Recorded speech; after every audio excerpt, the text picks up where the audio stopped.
신령한 변화다. 우리가 해마다 뭐 부활주의를 맞이합니다만은, 그래서 뭐 고난주간 뭐 이렇게 보내고 뭐 각양각색의 행사들도 치르고 다 해보셨죠. 부활은 우리에게는, 나에게는 내가 부활. 제가 아는 어떤 그 철학가 교수님인데, 이 사람이 또 전공이 동양철학이라 가지고 예수, 뭐 기독교 여기에 대해서는 이렇게 뭐랄까 어떤 추상적이다, 감론적이다 이렇게 좀 생각해왔던 사람이고, 또 자기 주위에 예수 믿는 사람들이 광적인 거, 막 그렇기도 하고 또는 뭐 챙기지도 않고 뭐 또는 뭐 저 사람이 예수 믿는 사람인가 싶기도 하고 막 그런 것들이 있었는데, 그러니까 여러분들도 내와 하나님과의 관계를 다른 사람을 통해서 맺으려고 하지 마시기를 바랍니다. 이게 큰 우문이, 그러니까 다른 사람들 보고 나와 다른 사람이 예수 믿는 저 사람이 왜 저럴까? 나는 저 사람은 제 사람이 믿는 하나님이라면 안 믿는다. 그거 잘못된 거다. 내가 아는 예수 믿는 사람이 뭐 잘못한 거, 그건 지가 그 사람이 하나님한테 벌 받을 일이지 내 축복의 길마저 이렇게 막아서지는 안 해야 된다, 이 말씀입니다. 무슨 말씀인지 이해가 되시죠?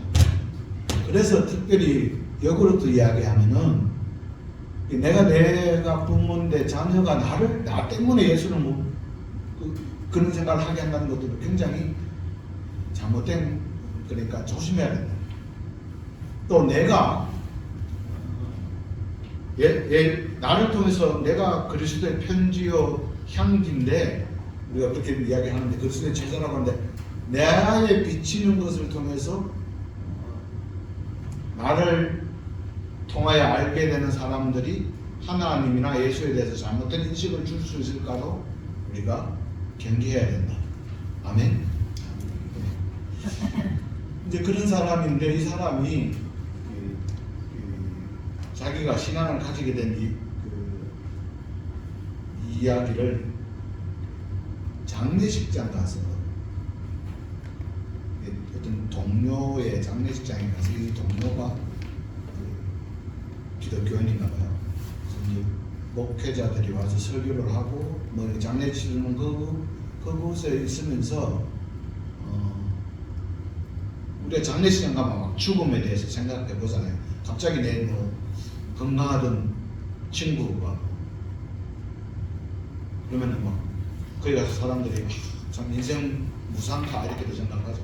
그래서 소주도 한 잔 딱 때려 넣고 또는 뭐 하면서 근데 뭐 인생을 이렇게 살기로 뭐 있나? 이렇게까지 모든 사람들이 할 수 있어요.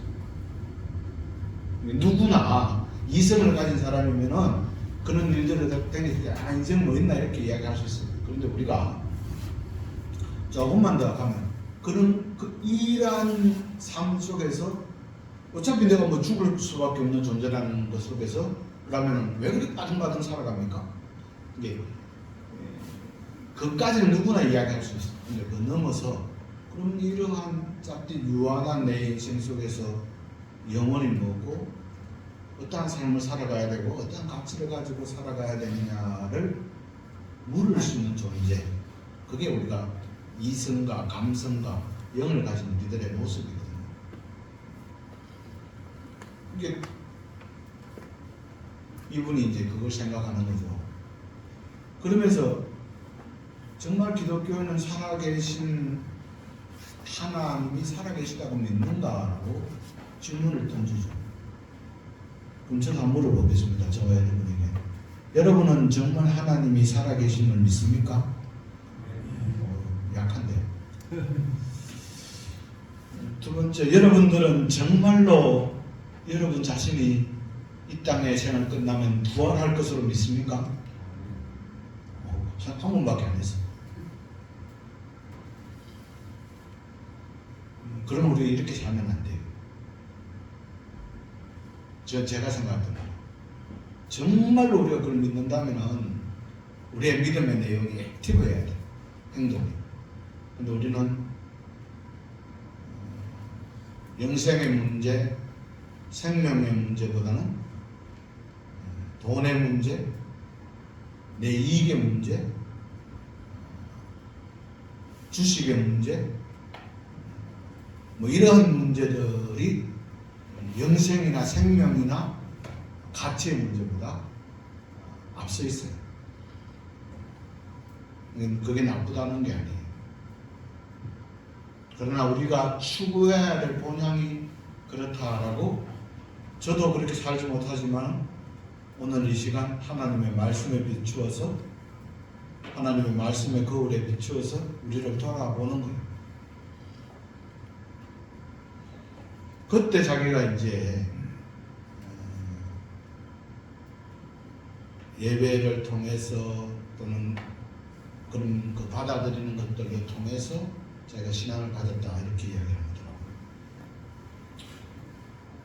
그러니까 하나님의 살아계신가 정말 우리가 부활할 것인가 아주 중요한 문제고 근데 우리는 잘 사느냐 못 사느냐 성공과 실패 더 가진가 못 가진 거기에 집중하고 또 살아가죠. 근데 사실 또 돌아보면 세상은 굉장히 공평해요. 뭔가 하면은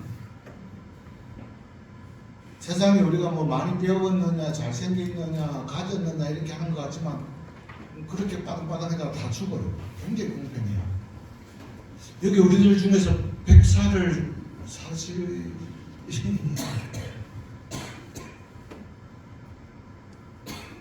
120살 가능합니다.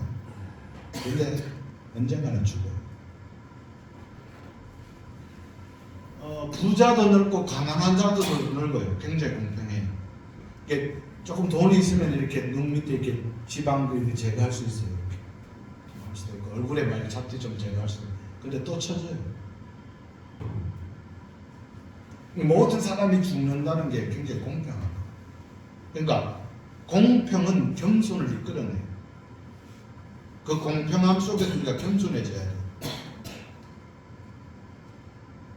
이게 처음으로 돌아가서 우리가 생명의 문제나 죽음의 문제를 가장 진지하게 고민해야 될 문제인데 우리는 항상 무순히 영원히 살 것처럼 착각하고 있다는 거예요. 이게 우리가 살아오면서 생명의 문제, 죽음의 문제를 정말 진지하게 생각해 본 적이 있느냐라고 묻는다면은 우리가 뭐 장례식장이나 여러 가지 느끼지만 그때 우리가 캐치하고 움직여야 되는 거죠. 이 생명의 문제를 인식하는 순간 하나님을 찾아가게 됩니다. 그건 이제 제가 이제 성경을 통해서 얘기했는데, 이게 우리가 태초에 하나님이 아담과 하와를 만들잖아요. 아담은 붉은 흙이라는 뜻이죠. 하와라는 것은 생명이라는 뜻이죠. 우리가 잡은 하와이잖아요. 그 하와가 이 하와예요.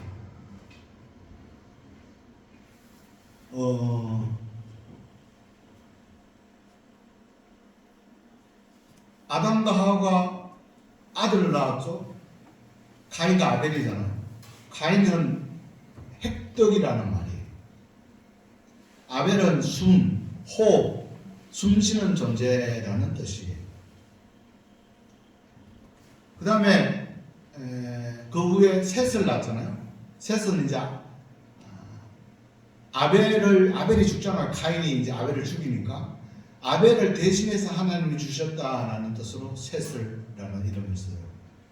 근데 이렇게 가인과 아벨과 셋, 아벨이 죽고 셋이라는 게 이제 아담과 하와의 아들이 이제 셋이죠. 이 셋이 나중에 자기가 결혼해서 아들을 낳았어요. 그 아들의 이름을 에노스라고 지었어요. 그리고 창세기 4장 26절에 우리가 기록되어 있어요. 한번 읽어볼까요? 시작. 셋도 아들을 낳고 그의 이름을 에노스라고 불렀으며 그때 사람들이 비로소 여호와의 이름을 불렀더라. 이 에노스라는 이름 우리가 이름에 어떤 뜻을 가지고 의미를 주잖아요. 죽을 수밖에 없는 존재라는 거예요.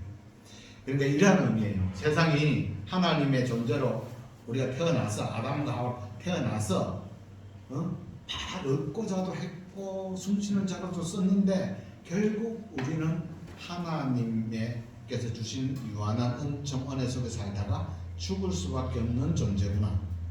그럼 우리가 어떻게 해야 되느냐? 우리를 지으신 하나님을 향해서 예배드리고 살아가야 되는구나. 비로소 여호와의 이름을 불렀더라. 우리가 살아가면서 내 생명의 문제, 내 삶의 문제를 고민하지 않으면 우리가 하나님을 찾지 못합니다. 하나님을 찾지 못하면 결국 죽을 수밖에 없습니다. 내 자식들로부터도 죽어집니다. 우리 아버지가 죽었어. 돌아가셨어. 그런데 우리 아버지가 전혀 기억이 없어. 죽은 자. 근데 우리 아버지가 죽었어. 기억이 돌아와. 아버지의 삶들이 곳곳에 드러나. 아버지가 세상 속에 이렇게 은혜를 그러나 아버지는 살아있는 겁니다. 그게 부활입니다. 생명의 문제에 해답을 얻으면은 죽음을 넘어선 영생, 구원을 우리가 누리게 되는 거죠.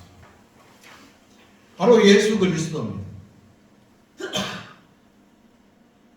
영원하신 하나님, 그 영원하신 하나님의 아들 우리를 구원하시기 위해 예수 그리스도 오셔서 십자가에 달렸습니다. 부활은 하나님께서 인간에게 주신 최고의 축복입니다. 부활이 없으면 십자가는 흙틀에 불과합니다. 제가 여러분들에게 카톡을 보냈죠. 십자가는 예수에 대한 세상의 응답입니다. 그러나 부활은 예수에 대한 하나님의 응답입니다. 여러분의 삶도 우리들의 삶도 그렇게 하나님의 분명한 응답이 있습니다. 예수님이 우리에게 전한 메시지는 분명합니다. 하나님 나라, 두 번째는 십자가, 그리고 부활입니다. 근데 부활이 뭐냐? 우리는 부활을 뭐라고 생각합니까?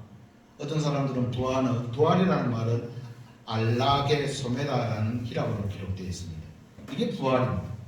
근데 변화라는 뜻입니다. 근데 이걸 우리말로 설명할 수가 없어요. 그래서 어떤 사람들은 그래요. 부활은 애벌레가 나비가 되는 게 부활이다. 막 그렇게 설명하죠. 또는 계란이 부화해서 닭이 되는 거다. 그래서 우리 계란 먹잖아요. 또 개구리가 땅속에서 이렇게 태어나는 거다. 이렇게 얘기하죠. 근데 그것은 부활이 아닙니다. 변화입니다. 변화가 잘못되면 변질됩니다. 불교회나 또는 힌두교는 그것을 윤회라고도 하죠. 또 사람들은 그렇게 합니다. 부활 이거 다시 사는 거 아니야? 맞는 것 같지만 엄밀한 의미에서 이것은 부활에 대한 명확한 증거가 아닙니다. 오늘 주제대로 부활은 신령하게 변화됩니다. 늘 말씀을 드리지만 우리가 성경에 보면은 다시 산 사람들이 있어요. 엘리야에 의해서 사렙다의 가부의 아들이 죽었다가 살아나요. 엘리사에 의해서 수넴 여인의 아들이 살아나죠. 예수님에 의해서 해당장 야이로의 딸이 살아나죠. 베드로에 의해서 다윗가 다시 살아나고 바울에 의해서 죽었던 유두부가 살아나고 또는 바울도 돌에 맞아니까 다시 살아나고 해요. 근데 그건 다 죽었어요. 다시 살아가는 게 아니에요. 그런데 그들이 부활은 뭐냐? 그들은 하늘 아래서 신령하게 변화되고 오늘 우리들 삶 속에서 그들의 삶과 가치가 변화되고 살아나는 것. 이게 신령한 변화예요. 그리스도적 몸의 부활입니다. 신령한 몸으로의 부활이에요. 썩는 것이 썩지 않는 것으로 사망이 생명으로 변화되는 거예요. 신령한 몸으로. 그래서 엠마오로 가는 제자들에게 나타났을 때도 사람이 보지를 못하죠. 사흘 만에 다시 살아나셨을 때 예수님을 본 사람들이 그 마리아가 예수님을 보고도 보지를 못하죠. 생명의 변화입니다. 오늘 51절, 52절 함께 읽어볼까요? 51, 52 시작. 보라, 내가 너희에게 비밀을 말하노니 우리가 다 잠잘 것이 아니요 마지막 나팔의 순식간에 어른이 다 변화되리니 나팔 소리가 나면 죽은 자들이 썩지 않을 것으로 다시 살아나고 우리도 변화되리라. 호련히 변화되리라. 신령한 몸으로 변화되는 것입니다. 그럼 이 신령한 몸의 변화가 진정한 우리의 변화가 되기 위해서는 내 삶의 변화가 일어나야죠. 내 것이 썩지 않은 것으로 변화되었다라고 그것을 믿고 살아간다고 하는, 그것을 믿고 고백하며 하나님이 살아계신다고 믿는 우리가 기독교인이라고, 내가 종교라는 기독교인으로 쓰면서 내 삶은 기독교가 되어버리고 내 삶은 하나님과 전혀 상관없는 삶이 되어버렸다면 신령한 변화가 변질되어버려요. 생명의, 진정한 생명의 변화는 삶의 변화가 있는 겁니다. 이게 정정한 삶의 변화냐라고 하는 것은 내 삶의 변화가 있을 때 이루어집니다. 이게 하나님의 말씀이 적용되느냐라는 것은 우리 공동체 속에서 하나님의 말씀이 퍼져나가고 효모처럼, 이스트처럼 퍼져나가서 결국 누룩이 변화나가서 술이 되고 세상을 한기롭게 지나게 되는 이러한 역사, 삶의 변화입니다. 이 부활신앙은 우리가 놓치지 말아야 될 신앙의 핵심입니다. 사랑하는 성도 여러분, 미국의 후보댐의 입구에 이런 말이 있대요. 희생한 사람들의 명단이 막 기록되어 있어요. 우리나라는 그런 기억들이 있겠죠. 그 후보댐을 건설하면서 뭐 희생당한 분들의 그 명단을 다 기록해 놓고는 이렇게 기록되어 있어요. 이들이 희생당한 이유는 사막에 장미꽃이 피어나고 골짜기에 생명의 강이 흘러가게 하기 위해서이다. 이렇게 기록되었다는 거죠. 예수님께서 십자가에 달려서 고난받으신 이유는 오늘 우리 한 사람 한 사람이 부활의 신령한 몸으로 삶의 변화를 이끌어서 하늘 백성의 삶, 내가 가는 그 사막에, 내가 가는 세상 공동체에 주의 사랑과 은총의 평화의 강물을 흘려보내기 위해서다. 그래서 부활은 신령한 변화이다. 그 변화를 놓치지 말고 누리면서, 그게 부활의 능력이거든요. 부활의 능력을 찬양하며 증거하는 저와 여러분 될 수 있기를 주님 이름으로 축복합니다.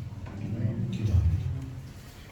아버지 하나님, 매년 맞는 부활절이지만 그것이 형식이 되지 않도록 진정한 주의 죽으심과 고난받으심과 부활을 우리 삶 속에 증거하며 부활의 증인으로 살아가는 저희들로 삼아 주옵소서.